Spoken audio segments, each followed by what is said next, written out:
Kawikaan 3:5.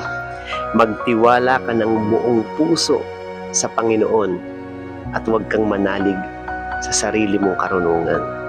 Ano bang ibig sabihin ng karunungan ng salita ng Panginoon na ito? Ang ibig sabihin ng Panginoon, magtiwala tayo sa Kanya. Hindi lang basta tiwala, kailangan buong puso. Bakit? Kasi merong mga bagay talaga sa mundong ito na hindi natin naiintindihan at hindi natin nauunawaan.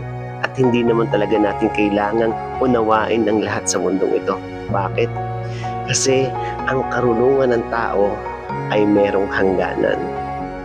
Merong kapasidad. Kaya ang gusto ng Diyos, yung mga bagay na hindi mo naiintindihan, hindi mo nauunawaan, ay ipagkatiwala mo sa Kanya. Dahil ang tunay na kapayapaan ng tao ay wala sa sarili niyang karunungan, kundi nasa sa Diyos na ating pinagkakatiwalaan. Amen? Stay good and God bless. Amen. Tara, simba tayo.